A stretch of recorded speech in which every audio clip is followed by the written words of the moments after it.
Jérémy Galerne, donc je suis responsable exploitation maintenance de la station de Bourg-en-Bresse, donc qui fait partie de l'agglomération du Grand Bourg, qui est la station principale au niveau taille et qui est une station à bout activé. Dans l'eau, on a donc la pollution solide, donc on va avoir des filasses, des lingettes. Alors la filasse, c'est tous les éléments textiles qui s'agrègent entre eux. On a tout ce qui va être sable, cailloux, résidus de bois, de feuilles. Et ensuite en pollution, donc on a des pollutions qui sont quelque part en solubilisation dans l'eau, donc qu'on peut faire remonter assez rapidement avec tout ce qui est typiquement les graisses. Et on a tout ce qui est pollution, cette fois qui est vraiment dissoute dans l'eau, donc avec tout ce qui est azote, phosphore à traiter, et on a également le carbone.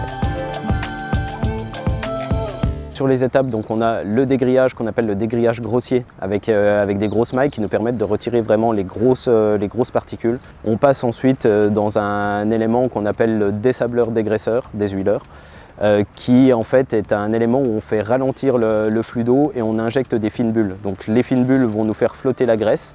Le fait de ralentir l'eau va faire décanter les sables au fond et on va avoir un pont racleur qui va venir racler notre graisse. Et on va avoir nos sables qui vont être récupérés et rejoindre notre fausse matière de curage où après on a le traitement des sables.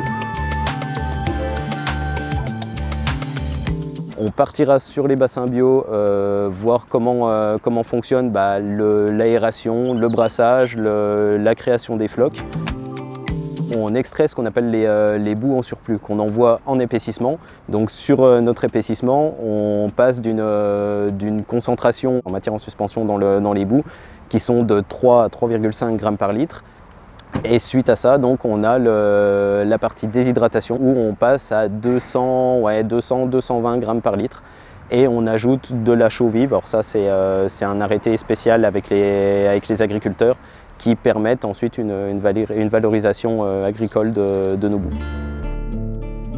Alors la steppe de Bourg-en-Bresse se rejette dans la Ressouze. C'est d'ailleurs une des causes qui a fait qu'elle a été remise aux normes en 1998, puisqu'en 1996, la Ressouze est passée milieu sensible.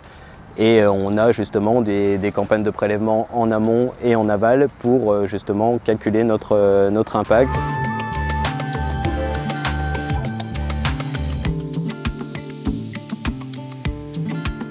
L'intérêt pour les citoyens, c'est de leur faire comprendre ce qu'engendre le fait de mal consommer l'eau.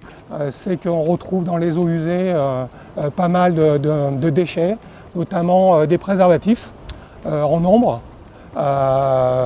et aussi beaucoup de lingettes et qui provoquent de la nuisance sur le matériel. Oui, ce qui nous a surpris aussi, c'est toute l'ingénierie qu'il faut mettre en œuvre pour les différentes phases de traitement.